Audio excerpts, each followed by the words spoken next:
Hello, everybody, and welcome to our latest webinar. Very, very excited to be hosting this one today, where our good friends from the Net Zero Technology Centre and Astrimar are going to talk to us about the work they've done introducing a new technology qualification framework for well plug and abandonment.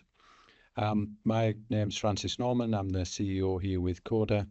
And my role as far as this webinar goes, I'll quickly introduce Lewis, and then I will disappear off the screen, and I'll return to manage the Q&A at the end.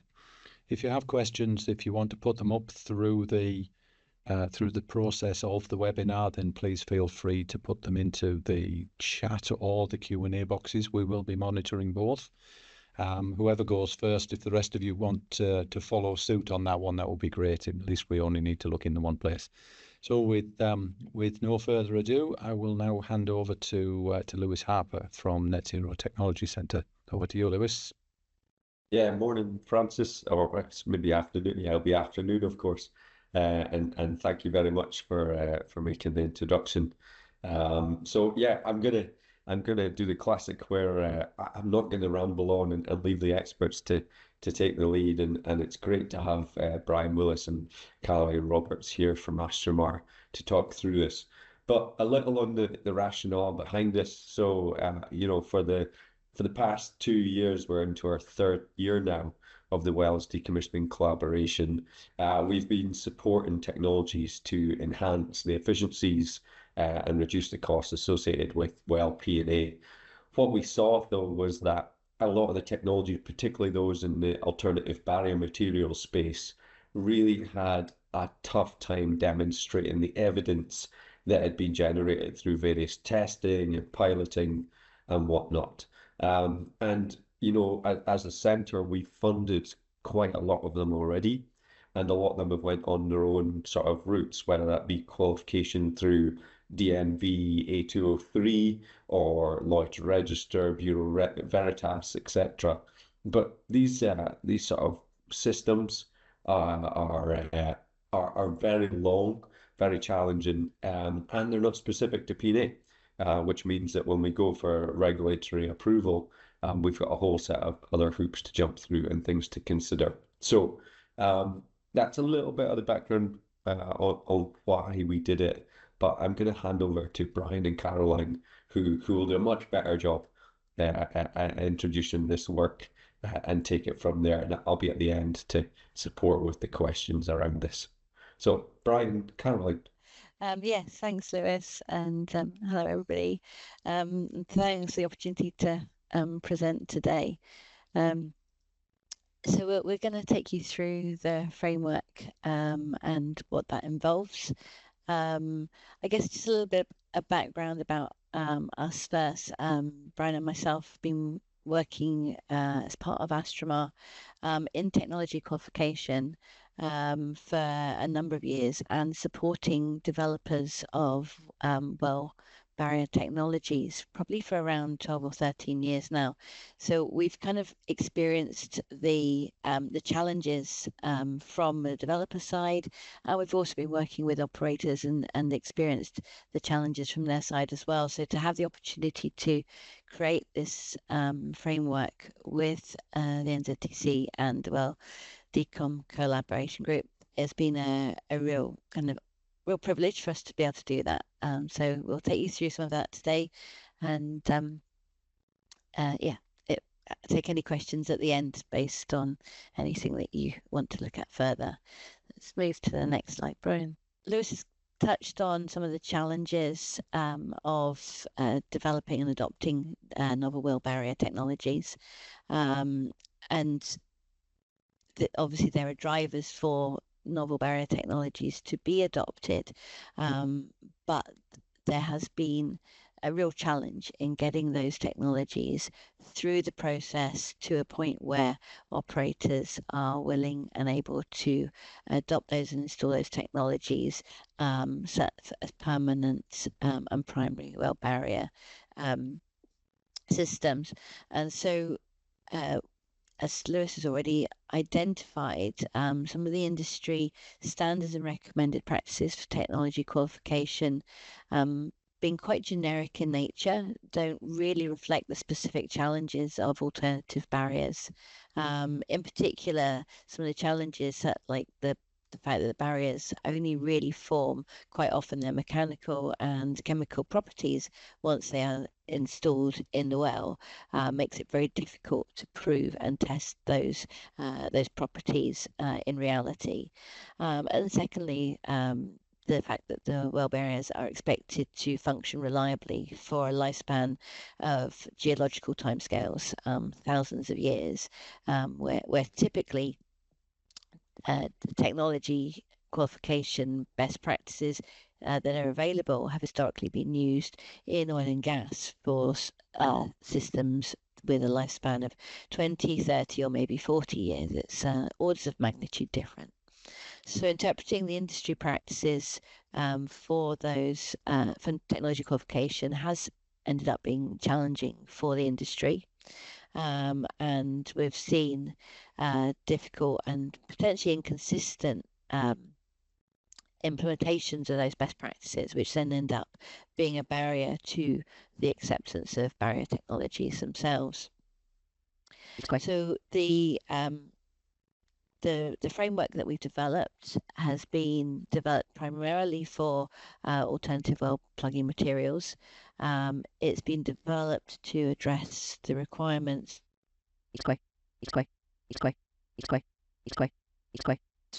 well as aligning to industry best practices in technology qualification. And we've done our best, although this could be an evolving process, but we've done our best to make it as applicable as possible across multiple operators, regions, and barrier types as well. So the technology qualification framework has been built around a number of steps, which we're going to cover over the coming slides.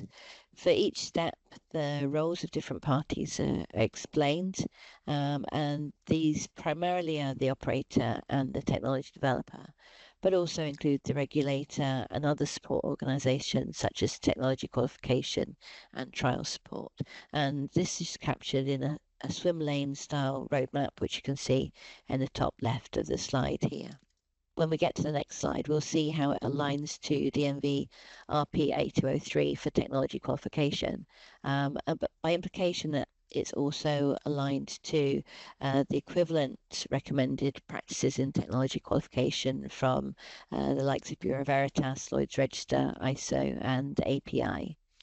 It's also aligned to the OE UK guidelines for well decommissioning and qualification of novel barriers, and to NORSOC D010, and by implication and also by consideration, it aligns to the UK and Norwegian regulations as well. The framework document itself includes a set of appendices. You can see an example of that in the bottom left of this slide, where it goes through looking at each of the standards and regulations and how the framework works to fulfill and align with those. It's probably worth jumping in here, Carrie, as well. Go for it, Lewis. Yeah. It's the framework. When we've been socializing it quite a lot, we've been asked, all right, we'll take this and make a Norwegian version, or we'll need to take this and make an Australian version. And that is not what the intention of the framework is. The framework from the get-go, because the COLA by its nature is global. So the framework from the get-go has to be aligned to as much jurisdictions as we can. And it's, you know, it's prevalent. Even my trip in Australia with Francis and the team, NOPSEMA disclosing that they align to NORSOC D10. So you'll find that even though there's a lot of standards and guidelines, we seem to all align to them naturally anyway. So the framework is certainly designed to be global as it is, and not have independent versions based on where you're based. So this slide shows how the 6-step process of the framework aligns to the steps of the DNV RPA 203 technology qualification process. We'll go through each of these steps separately in the coming slides and talk about how the framework works to support each step. But you can see that we actually have an extra step at the beginning, step 1, which is about identifying the right candidate technology for the well abandonment scenario that is under consideration. That's something that sits outside of the typical DMV process. But beyond that, we align with the assessment of requirements and forming the basis of technology qualification, the assessment of technology maturity, the assessment of failure modes or threats. We use FAMICA, failure modes, effects and criticality analysis for that. And then developing assessment and identification and implementation of the qualification actions that arise from those steps. Our method for collating and demonstrating the technology qualification evidence and readiness for deployment is slightly different to how DMV probably would choose to do it within their process, but the idea of that from this perspective is that it's efficient and application focused and as accessible as possible to facilitate the adoption of these technologies. We'll move on and start looking at these step by step then. So step 1, like I say, is slightly outside of the DMV technology qualification process and represents the need for, I guess, really a bit of matchmaking between the potential well and the potential technology that can be utilized within that well. So things that may need to be considered at this stage are things like the conditions and requirements of the well or the wells to be decommissioned, thinking about the technology, the barrier technology developers need to understand what will be required in that scenario to understand if their technology is suitable and or if there is anything that they need to do to demonstrate that their technology would be suitable. And in the same way, the operators also need to be able to understand what the suitable technologies are available.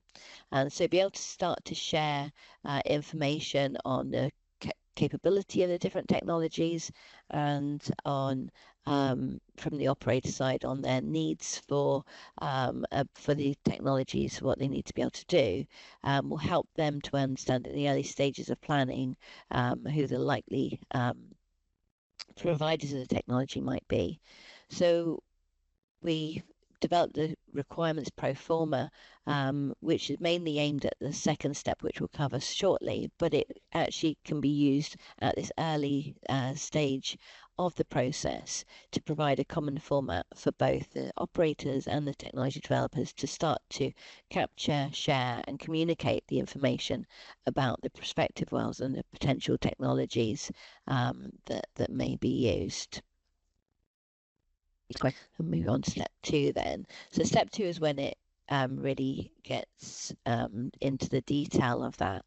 And once the well is identified and the selected or shortlisted technology are identified, then the requirements pro forma needs to be completed to capture the requirements of the well, including the description of the well barrier envelope, identification of well barrier elements, and is the requirements and conditions of the barrier, the abandonment depth, the requirements of the installation system, through life requirements for the barrier system, as well as barrier verification and monitoring, and the whole range of different expectations on what the technology needs to do. And so these requirements are established by the operator to ensure that the well abandonment will be compliant against regulations and guidance. So whether the form starts off with being completed by the developer saying, this is what my technology can do, or whether it starts off by the operator saying, this is what I need the technology to do, it doesn't matter which way round it goes. And we've kind of developed the framework so it can work both ways. But ultimately, once the developer has populated with the requirements performer with the capabilities of their technology, and reference the evidence that they already have on to demonstrate that their technology meets these requirements, then the operator needs to go through that line by line and say, yeah, that meets the needs that we have for this particular well abandonment campaign or specific wells in particular, and so the operator then takes ownership of the evidence and understanding the technology and its readiness for suitability for the particular well. So this slide now just shows you a few little snips from the requirements performer, which may seem a little bit onerous when you first look at it, but it's the rigor and the line-by-line sort of systematic nature of this process that gives a real level of clarity and consistency for operators and technology developers to really understand and fulfill what it is that the regulators are looking for to demonstrate that these well barrier technologies are ready to be used in a specific application.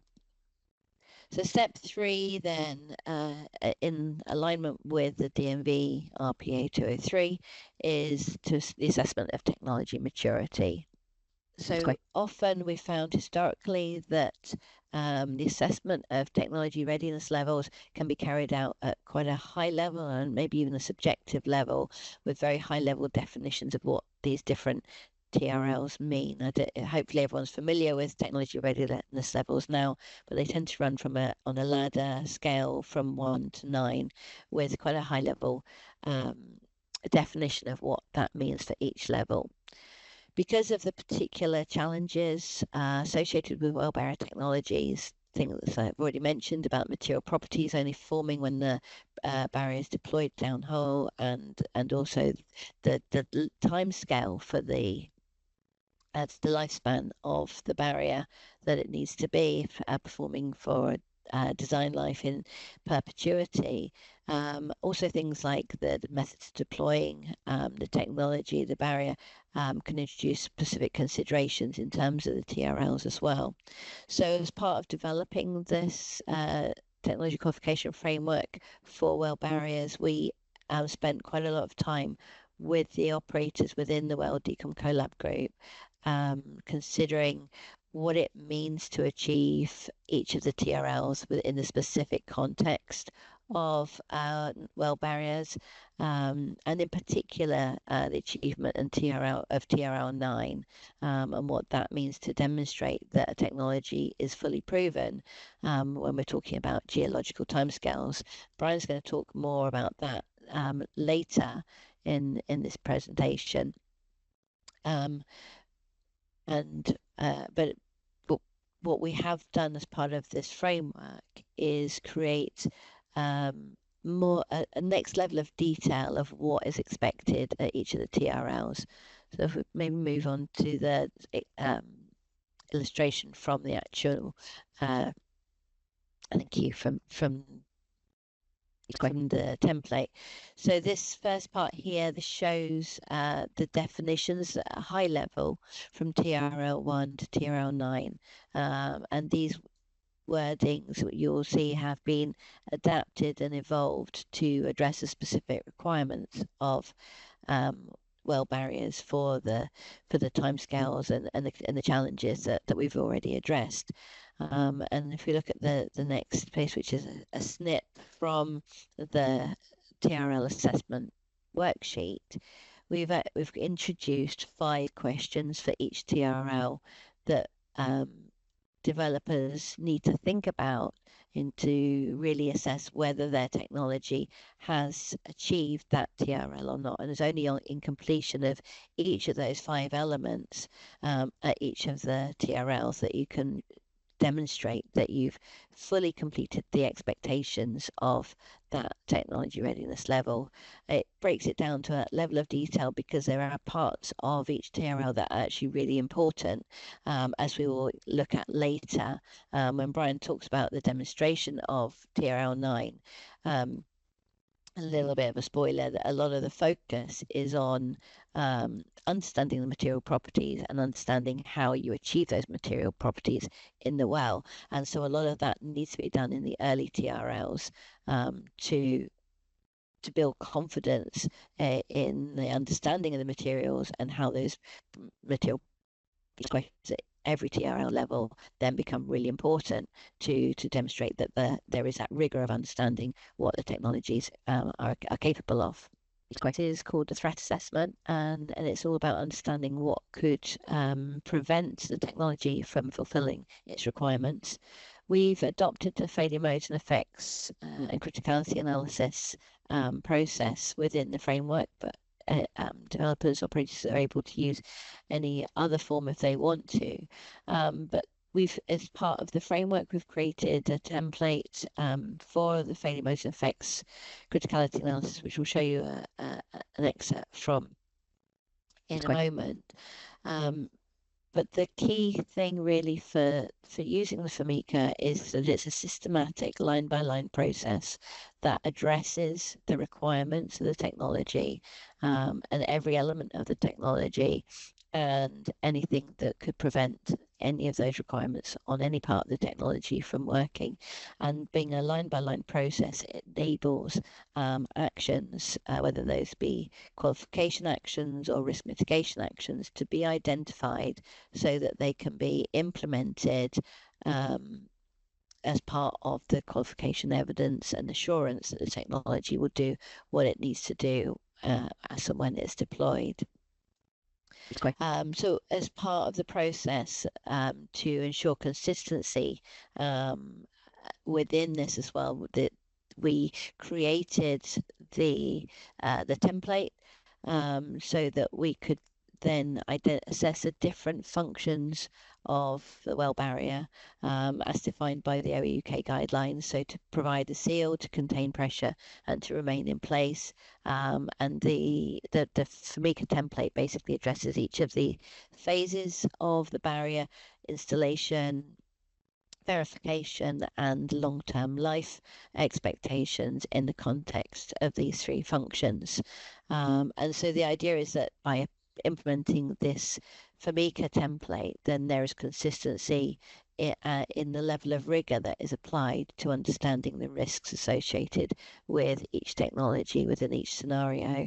So we have a look at the extract from the template now. So it covers the initial life cycle stage, the individual elements or items or components within the barrier technology, the function at that life cycle stage or range of number of functions, and any particular performance requirements associated with that. It then looks at what the failure mode, the failure mechanisms and failure causes related to each of those functions and functional requirements would be, and then assesses the effect, both in terms of the actual, the local effect on the barrier at that moment in time and the overall global effect on the barrier for the long term as well. It looks at whether that can be detected, and actions may arise from on that in terms of detectability of the failure mode in terms of how the installation and deployment process is defined and monitored. We'll cover other elements of the FMICA template in a moment, but we'll move firstly into the step that's about identifying qualification and risk mitigation actions. And this relates to step 5 of the process. And as I mentioned already, as you would go through the FMICA, then you would identify what the risk mitigation and qualification actions would be, and show that each of the failure modes and mechanisms that you've identified are addressed through these different actions. And where the DMB process would then require a full qualification assurance document to be created, the framework aims to simplify that by using the FMICA to identify and track the actions that address each of the individual failure modes and mechanisms, and through the the outcomes from the different qualification actions, which can then be captured and referenced within different test reports. And this then also starts to feed into what will come later, which is the deployment checklist. If we look at the additional elements of the FMICA then, so there's a part of the FMICA which is a criticality assessment or the risk assessment, where you look at the likelihood and the consequence severity of each of the different failure modes and failure mechanisms. And then the key part of doing this process is the qualification assessment, and that can draw on previous qualification work, so recognizing that there will have been testing and analysis already undertaken. It gives you an opportunity to look at the TRL on a line-by-line basis if that's required, particularly maybe focusing on the TRL of installation equipment, or in terms of the actual barrier material, or the environment that's being set in. Then it starts to identify what the specific qualification actions would be, and creates an action tracker within the sheet to make sure that those actions are fully implemented as part of the qualification assurance and pre-deployment requirements. And then separately it looks at additional risk mitigations, which may not be qualification actions, but may be things like procedural controls, maybe about hold points, and maybe about monitoring and gaining confirmation of certain things happening in the right way. But those risk mitigations may not all need to be completed in advance of deployment, but may then feed into actions as part of the deployment as well. And so then we move to the qualification evidence and deployment checklist step, which is the final step aligned to the DMV process. And this puts the onus on the operator to be able to assure themselves and the regulator that all the identified qualification and risk mitigation actions have been completed. And the deployment checklist is based around the requirements of the UK guidelines for the use of barrier materials, but also references the need to demonstrate compliance to NORSUC D010 requirement for any well barrier element to also comply with acceptance criteria defined in the relevant element acceptance criteria tables. The deployment checklist covers these aspects as well, and relates back to the completion of the risk mitigation and qualification actions that have been identified through the process. When you work through the framework, it cross-references the development of the deployment checklist from very early stages of the framework, such that specific requirements identified in the step 1 and step 2 of the process feed into the population of what needs to be in the deployment checklist by the end. And similarly, the risks from the FMICA and the qualification and risk mitigation actions all kind of get collated into the deployment checklist, which then needs to be able to demonstrate its completion before as part of the process and acceptance of the process. We've got a snip example of the deployment checklist here as well. So there's a few different kind of excerpts here captured. It's a long list, and it's a list that can grow according to individual technologies and barrier requirements. But within each of the elements of the checklist, you can see that there's opportunities to capture when it needs to be when the evidence needs to be made available, what that needs to be, checking off that it's complete, any notes, references and links to procedures and other documents, and ultimately sign off that each step and each requirement has been completed. And like I said, it addresses each of the key expectations of the deployment checklist defined in the OUK guidelines as well. I'll hand over to you now, Brian, to talk about the assurance of technology. Great. Thank you very much for going through the process and framework, Carrie. A bit of a change in how we're going to discuss the next aspect of this webinar. this section is going to focus on claiming TRL9 and trying to demonstrate that a technology is proven. It's something that we have tried to deal with considerably with the consortium group. We worked with the operators to find alignment and agreement on what we'd actually consider to be a proven technology, and work towards defining the number of installations, among other criteria, about how that can be achieved. So a little bit of background around new technologies. Many of you might be familiar with the bathtub curve. What the bathtub curve shows with the development of new technologies or systems is that we tend to find that there are a increase in the number of failures at early life. That is quite often due to installation issues or defects which are inherent during manufacturing, which you hadn't identified until you got to that point. And through updates of the designs, you can remediate and remove those kind of issues. Then you get through to the operating life. This is known as your random failures, and these are ones that occur at a random point in time based upon the conditions that the technology is subject to, until you reach end of life, which are your wear out degradation mechanisms at the end of the technology's life. We have a particular challenge with well-bearer technologies. We have seen historically that new technologies in this particular area, there hasn't been a considerable uptake of them. And when these technologies have been used, there have often been failures early life, in particular with the installation system. We want to try and achieve a change in this bathtub curve where you're, for the most part, trying to minimize and reduce these early life failures.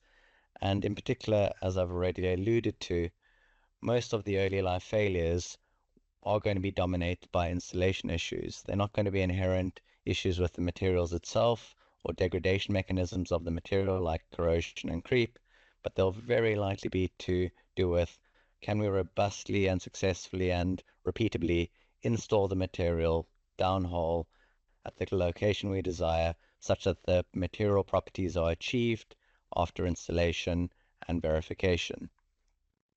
A lot of work, therefore, has to happen in order to gain that confidence in the installation process to demonstrate that it can be done reliably.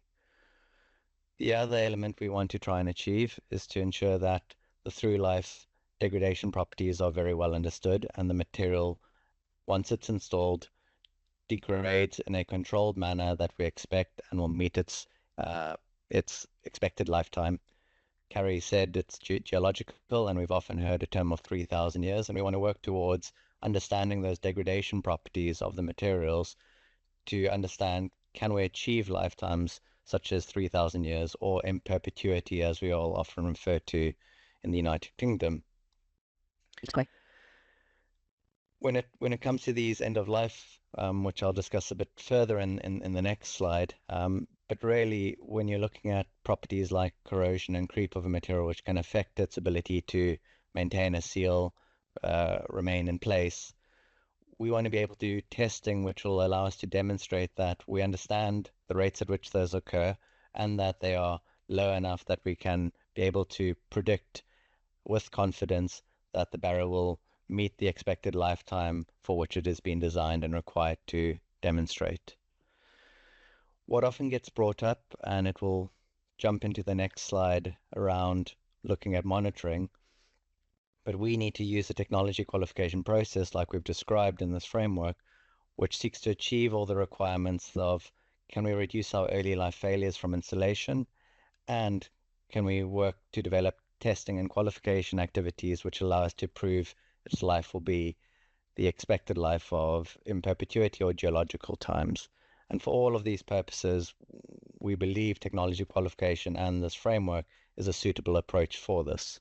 The next discussion point, which we've had to provide some insight into what can be achieved and what can be understood from monitoring, because monitoring is a topic which many regions discuss and many regions require. Monitoring is an activity which you do on a barrier that's been installed, and it would mean that typically, unless you use some quite novel monitoring technology, the well wouldn't be fully abandoned until you've done your final abandonment and you've severed the wellhead. So you may install an alternative barrier and then place technology downhole, either below the barrier or above it, and monitor its status, ideally pressure testing or monitoring any flow rates. However, what we are trying to understand when we are discussing monitoring is, what are you looking to achieve from that monitoring? We've had quite open discussions and we've presented this kind of material a few times, and what we want to focus people's attention to when we discuss monitoring is, let's be very clear on what are the requirements for monitoring and what would we like to achieve, and what kind of repeatability and reliability can we claim from that. We're first going to focus on looking at demonstrating life. And for this reason, we've selected a life of 3,000 years, largely because that was a figure which was used in a previous version of the OEUK guidelines on the qualification of well abandonment materials. But the 3,000 years was really just there to represent a long time, and it approximately is 1 million days. In this example, we are claiming a 99% reliability, and that would suggest that 1 failure per 100 wells is expected. These are just figures we've chosen to use an example to demonstrate what can be claimed and at what level of confidence you might be able to do something, depending on how many wells are monitored. We have two curves here. There's a blue curve, which says you're monitoring a well for 1 year, and an orange curve, which says you're monitoring a well for 3 years. This would mean that you've installed your well barrier technology, you've installed your monitoring system, and then you're not abandoning the well for 1 or 3 years during that monitoring period. To be able to make any sort of lifetime claim of 3,000 years with any level of confidence, which we sort of approximate at about 70% confidence, you can clearly see from the statistical analysis that you need to monitor thousands of wells. If you're monitoring for 3 years, it would be in excess of 65,000, and then clearly if you're only monitoring for a short period of time of 1 year, you'd have to even monitor more. Ultimately, what this shows us in terms of demonstrating lifetime requirements and reliability, monitoring isn't an appropriate approach for that. It's not a pragmatic way to be able to prove that these barriers will last for that required lifetime. I don't think this would come as a great surprise to anyone, but what we do need to do is we need to decide and agree upon what's an alternative approach. The alternative approach which we put forward is very aligned to qualification, technology qualification. But we fortunately can lean on guidance from the likes of NASA, where they also consider this particular challenge. Where there's I'll read the quote because it's quite appropriate, but for technologies where lifetime is a major consideration, a key technology issue, lifetime needs to be addressed as part of the technology readiness assessment. It needs to be considered throughout the TRL levels, starting at TRL 4, as Carrie alluded to, with identifying life-limiting mechanisms of the material and the failure modes, characterization by means of testing and analysis. You complete your life testing and your simulations and analysis in order to be able to review the data you've created and with confidence then assess whether these degradation mechanisms that can affect the lifetime might affect the performance of my barrier downhole in a representative condition. And doing such material testing, understanding those degradation mechanisms and properties, is an effective way to be able to make a life claim for the well barrier technology. And that is the approach that we propose throughout the framework as a way to be able to manage the lifetime claims for well barrier technologies, in particular when we are looking at geological timeframes. Into the next element of this is another statistical approach, and I'll give a little bit of the backstory of how we came to the numbers that we'll be proposing. We want to understand when can a technology be proven or claim that it's reached TRL 9. We have developed the technology maturity assessment, which Carrie already went through, and that shows 5 activities aligned to each TRL level. But what isn't specific in that technology maturity assessment are specific numbers of tests that you need to undertake. partly we suggest in that process is that needs to be agreed between the developer, the regulator, and the operator who's going to use it. But what we have decided to do is provide further guidance to support and provide information to those various stakeholders around what level do they want to set the number of installations or number of verified plugs in order to be able to claim a technology as proven. The reason to do this is because many technology developers and operators don't want to go through a process of qualification every time they want to use an alternative barrier technology. They want to reach a point where they've achieved that this technology is now proven in a certain situation, and they can use it in the same way like they use a cement barrier or alternative plugging solution. And that is one of the goals of this framework. In order to do this, we once again jump to statistical approaches, but we also canvassed the room that we worked with and said, when you're installing cement barriers, how often do you have an issue during installation of a cement plug?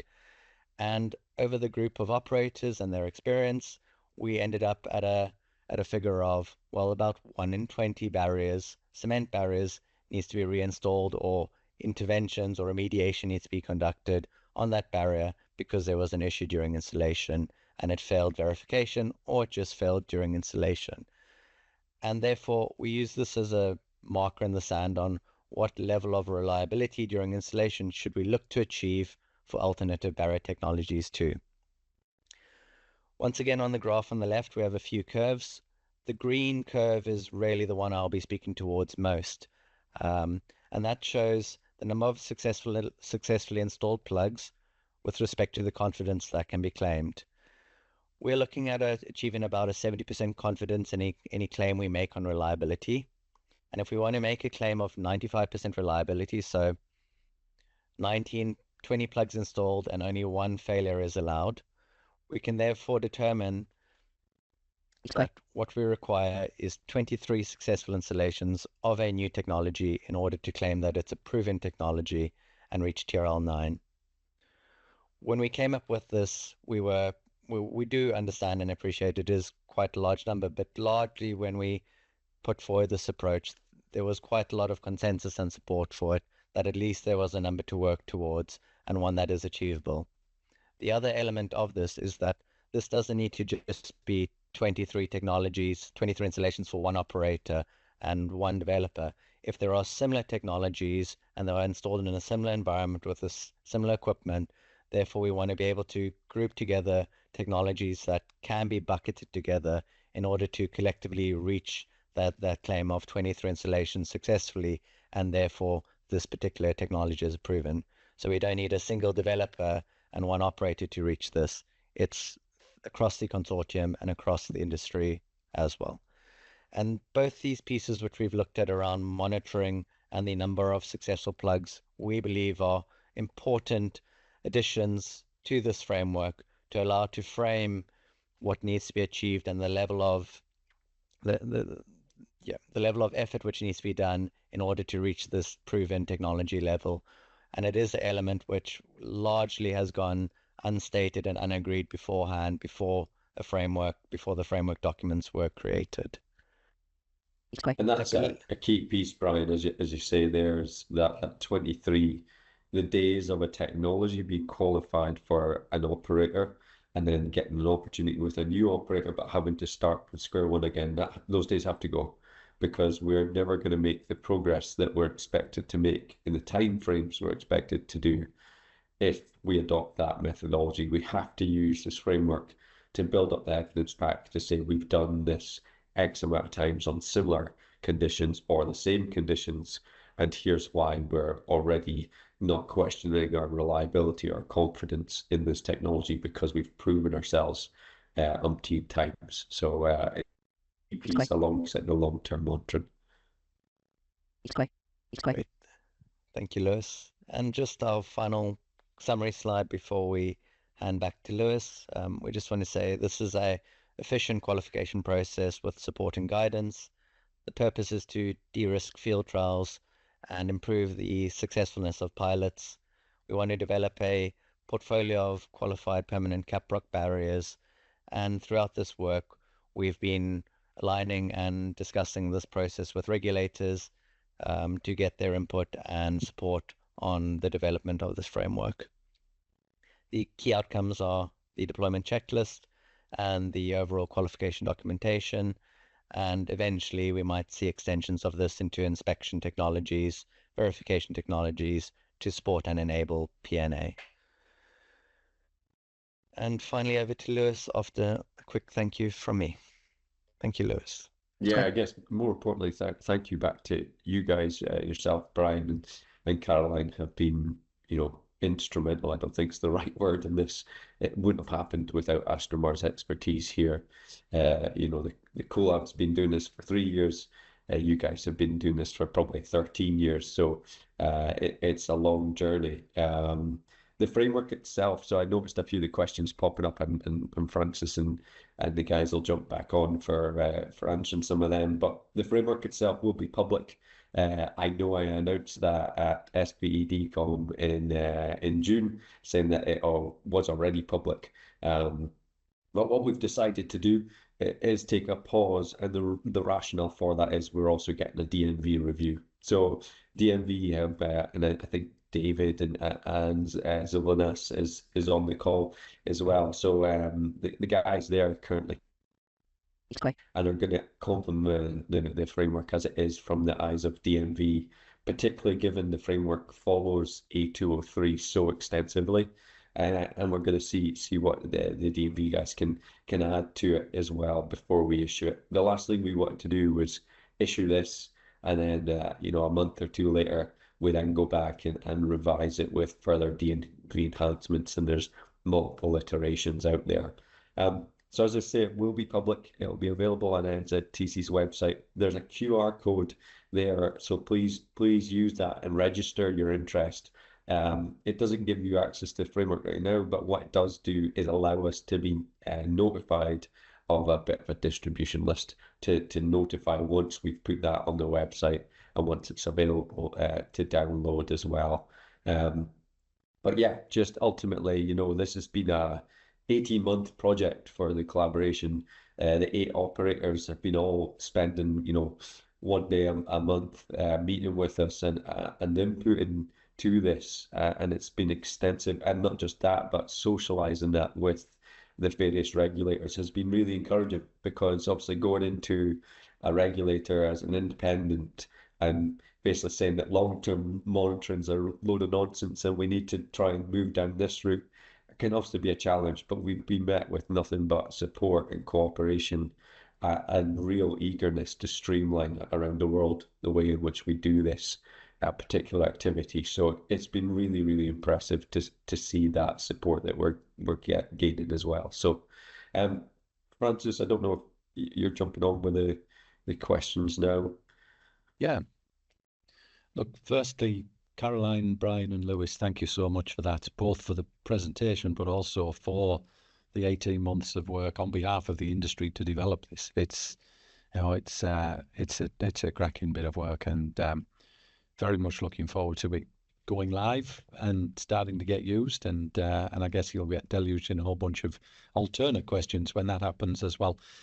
We've had a few questions come in, so we've probably got about 10 minutes or so to try and get through as many of these as we can. I noticed, Brian, you'd answered Barry's question about it being shared, and Lewis also talked to that as well, so I'll skip over that one quickly as we go through.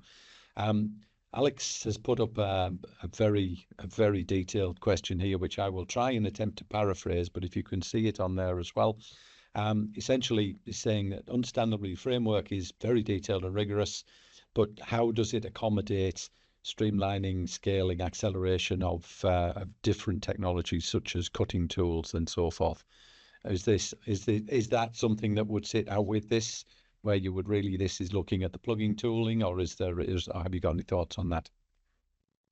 And Astrimar can jump in on it as well, but yes, it's exclusively for alternative biomaterials just now. So whilst we understand that there's certainly potentially a need for something similar for logging interpretation and the way logging tools are qualified, and similarly some of the mechanical tools and cutting tools that Alex has said there. there's a need for that, but it would more be following the same process rather than following the framework as it is, because the FRMICA in particular has been developed thinking about installation of the barrier, how does it maintain position, seal, things like that. So, but hey, if anyone wants to take Astrimar and pull them through another process for something similar, then I'm sure the team would be happy to do so. Very good, thank you. So Dan's got a question for you, Brian, which you may have had a quick glance at there. You're discussing having 23 successful plugs. How is success measured given plugs are permanent? What's the proposed monitoring time frame to confirm no failure of the technology? So I guess what does success look like would be the quick one on that one. Thanks, and we expected a question like this. So it's a great question, and it's a reason why we've tried to delve into this aspect in the framework and provide some guidance. To start off, what our approach is to try and understand what can you achieve from monitoring and how does that differ from the likes of a normal verification test, so a pressure test. When you're doing a pressure test, you're effectively testing that the barrier has been installed correctly, and that might be the position and the seal quality.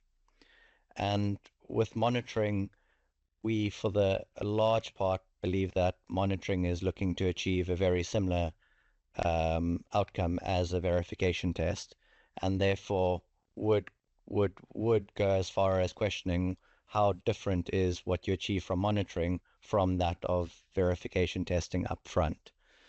I believe there would need to be a process like going through the failure mode assessment to identify specific requirements and early life failure modes which might become apparent or detected through monitoring that you wouldn't identify through a verification test.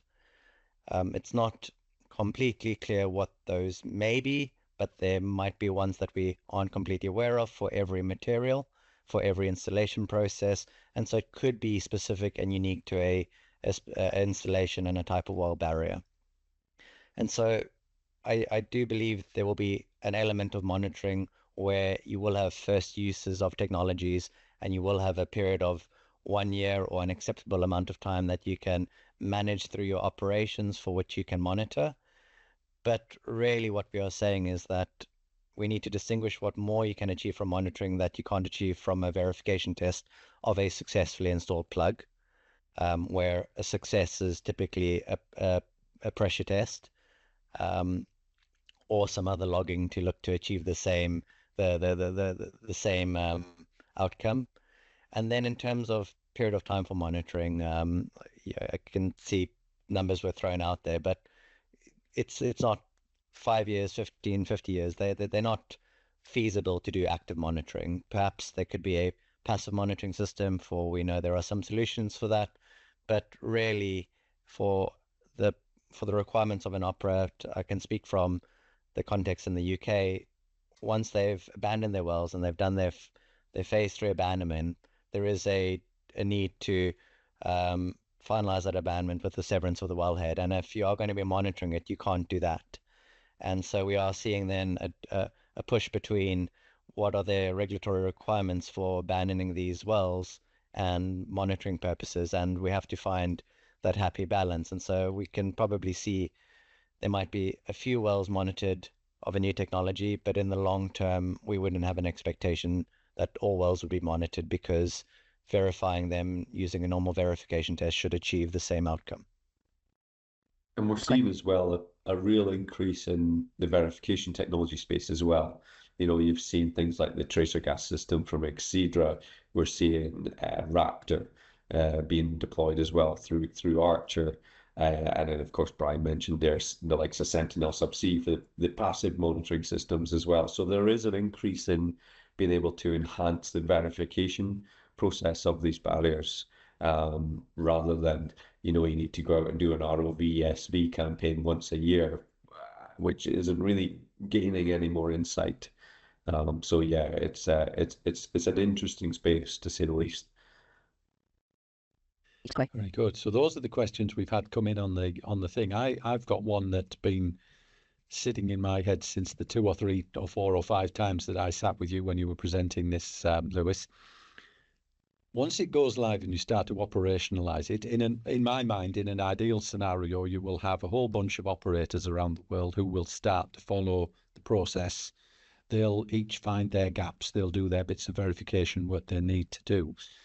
Will you have a way to capture the success of that work back into your ecosystem, for want of a better term, so that the next operator that's got the same gap when they look at theirs can build on the work that's already been done? Will there be a loop that you're going to build into to close that out? It's quite. Centre of Astrimar, how about Caroline, do you want to jump on or anything? Or I was going to say that's probably a Lewis question. There's an NZTC one, isn't it? Yeah. But yeah. There's 2 elements, I guess. The first element, being quite candid, is if we see a technology being consented and we know that the framework was the consent mechanism, then that is a measure of success ultimately, because the new technology has been able to get its consent and be deployed because of that. So that would be a real measure for us. And we're as a COLA, we're now really pushing towards the piloting and taking some of the technologies we've supported and piloting and using the framework as a complement to that activity and getting the consent there. But equally, you know, we are really keen to be told the good, the bad, and the ugly of this. And if people's used it in anger, come and tell us. If there's a bit missing, tell us. That, you know, you'll notice there on the front page, it's the guidance document issue 1. If we have to go to issue 2, issue 12, then I expect that, you know. So please come and tell us even if you're a regulator versus if you're an operator. Just let us know, and we'll continuously improve that. Yeah. I think as well as from a developer's perspective, just to add in there that each time they go through, and the operator's perspective, each time they go through the process, it will get easier. The gaps get smaller, and the process gets slicker just from the fact of experience, both in terms of using the technology and in terms of the field experience, but also in terms of experience with the process. There's going to be a little bit of a learning curve to get through, and a technology maturity curve to get through, but it will, you know, get easier over time for sure. It's a curve worth following, that's for sure. You know, to get this out, to get this working, for me is, you know, it's one of those things that we've really needed to have in place for a long time. So, can we go? Is this a question or is this an observation? No, that's just a comment. So, look, I think we just about managed to fill our full allocated hour there. We've got no more questions that I'm seeing in the list.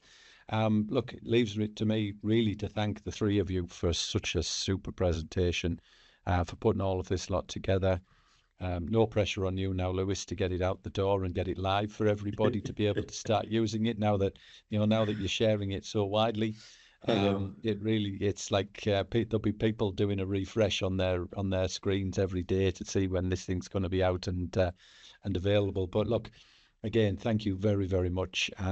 Thanks everybody for sticking with us through all of this. If you're interested, next week we have another Wells webinar. We have one of our partners, Dark Vision, are going to do a webinar with us. So if you feel like hopping on for another hour of Wells stuff, then we get that next week. This will be available for a recording for those of you who've stuck with it and want to share it with your friends, watch it with your family, watch it again. You know, there's the options are all there. It'll be up in about a week's time on our YouTube channel. And on that, I will wish you all a good rest of whatever your day is, wherever you are in the world. Look, thank you so much, everybody. And have a great rest of your day. Thank you. Thanks to you, Francis, for constantly bridging the gap, because we just wouldn't be able to socialize this around the world as extensively as we have because of you bridging the gap. So thanks to CODA for hosting. Much appreciated. Absolute pleasure. That's the easy bit, and you do all the work. We just get to share it with people. Thank you.